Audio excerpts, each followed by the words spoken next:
Hey everyone, this is Bev from Art by Bedell, and I have a new journal that I'm starting, and it's going to be an Easter spring journal. It is a commission journal, so it's already sold. Anyhow, I'm going to show you the process videos for most of this journal. I won't promise all of it, but for most of it. So, and the pages, the digitals are from Ink and Page, and this is Vintage Easter. In my journal, the first page I want to do is going to incorporate this little chick in the egg. And so I cut that out, and here I have it. And I'm working on a ledger piece of paper for this page today. The first thing I want to do is to stamp down along the side with my script stamp and embossing white. So setting the tone already for the journal by using white embossing. And I'm just going to, I'm not sure how much I want to do, but I know I want at least one border of it here. The embossing powder is Seafoam White by Ranger. The ink I'm using is a Versamark ink pad. And let's see how this goes. The other white powder I had was finer, and so this is thicker, and I'm not quite sure. We'll see whether I like it or not. I think the other one was by Hero Arts, maybe. They have really nice embossing powder, by the way. So let me heat set this and melt this powder and see what we think. So this journal is going to be in blues, greens, pinks. There's lavender in it too. I'm not sure how much lavender I'm going to add to it, but so the reason I'm using the white embossing powder is to keep it nice and soft. And another page out of there's two kits from Ink and Page that I'm using. One is the Vintage Easter, which is where I got the bunny, and then this one is out of the Woodland Summer kit. And I want this on my background. So I'm going to go ahead and I'm going to glue that down. So I did a lot of preparing for this journal. I have inked up around the edges of all my pages. And as you see, or maybe you can't see, but I have a coat of gesso on pages like the music sheets, the ledger sheets, the book papers. I put a layer of gesso on. One to add stability if it needs it, another to add tooth if it needs it. And if I'm going to use inks or whatever, sometimes they don't do so well on the older papers that are left untreated. So that's why I would do gesso. And I also like to do the gesso because it just kind of pulls everything together. So there we have that. And then I have taken some corrugated cardboard, and I have also put gesso on that and then let it dry. My next step I want to do is to add some inks to it. And the inks I want to use in this journal will be the Distress Oxide Tumbled Glass and this, no, not that one because I don't have enough of that one. Vintage Photo and some of the mica spray. So I'm going to take my image here. I'm going to put a paper towel behind it. Not my image, my cardboard. And I'm going to spritz some of this Distress Oxide Tumbled Glass onto this piece of cardboard.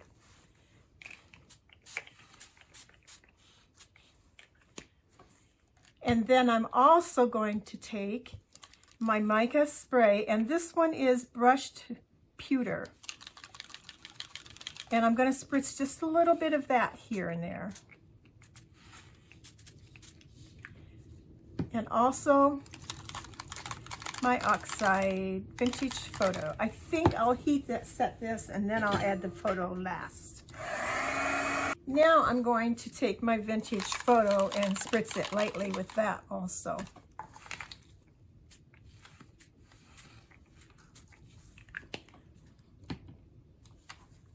And dry that slightly, probably not all the way. And then I'll take some water and my brush, and I'll drip some water so that we can get some oxidizing effects on this.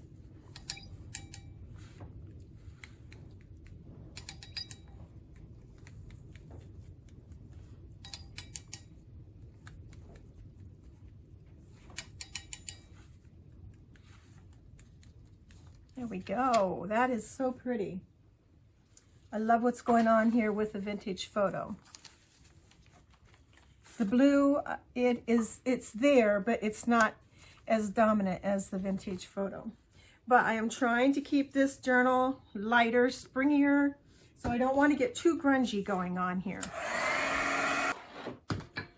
All right, let's lay our paper down and see what we think. I think we need to bring some of the white back on the brown spots. They're just a little bit too dark. So I have my gesso here, and I'm just going to take my finger and get a little bit on the tip of my finger and then just brush it over where I have the vintage photo, just to lighten that up just a bit. And because it's, you know, oxide ink, it's going to react by picking up the color. So it's not going to be a pure white on here anyhow.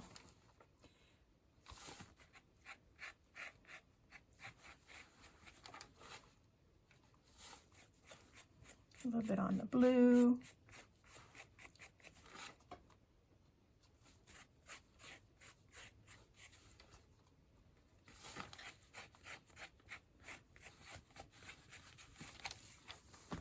I think that'll help, and we'll get that dry. Let's set this on our page and see what we think now. Our page is starting to curl a little bit.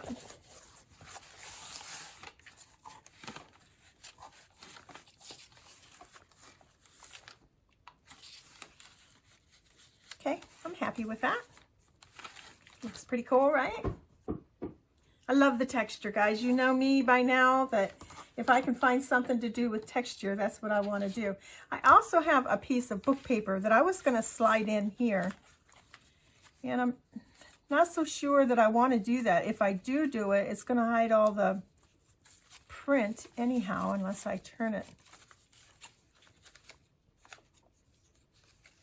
this way, which I do not want to do. I turn it this way. I'm just really not sold on putting that in there. I could put it on the outside like that. Now that wouldn't be bad, but you're still not really seeing much of it anyhow. So I will use it. It gives a little bit more texture here, a little bit of print sticking out on the bottom there. And I'll use it behind our cardboard. There we go. So let's get this glued down, and then we'll glue down our cardboard.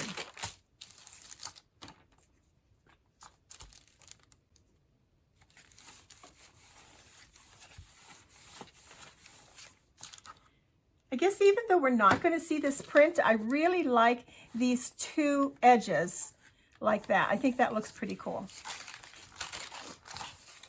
We're going to use some tacky glue to put our cardboard on.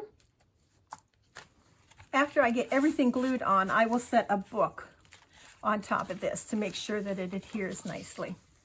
And let's get some tacky glue on our strip of paper here.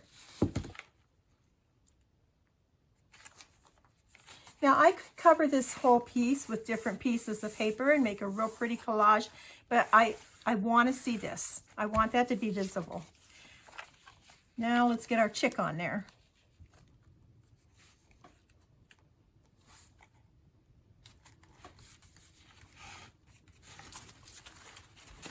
And I also, in preparing for this journal, have made up a bunch of ruffles. I have done blue and I have done green. There's the green and this is the blue. I'm not sure if I'm going to be doing yellow or pink yet, but I started with these two colors. And what I did was I matched them up to the page. Now there's no blue on this one, but if you look at one of the other pages, you'll see that there's blue. Actually, this blue in this fabric reminds me of there are the little blue flowers here. They almost look like forget-me-nots, and they almost look like a forget-me-not on here too. And the green, of course, just matches the color of the grasses and the leaves. So I have this blue piece that I want to put at the top up here, just like that. And I'll put that on with tacky glue.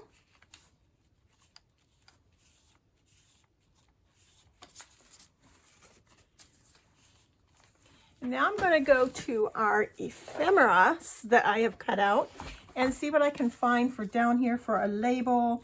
I could do an egg, although we already have an egg there, so I don't think that's going to be the answer. So let me just look through here and see what I can find that I want to put there. There's what I'm after. I'm after a label, something like that. So we'll ink those up. I usually like to do stitching, but it's kind of hard to stitch on a piece of corrugated cardboard. So I don't think we're getting any stitching done on this one. Now I know this is a tag, but it's also going to make a really nice label.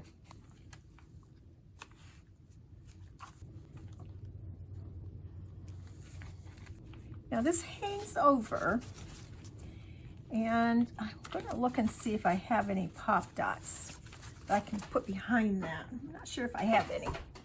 I do. I have some old ones, and I know they won't be sticky, but that's not going to matter because what we're going to do is put glue on them and they will work just fine. And I think it's probably about the right thickness also.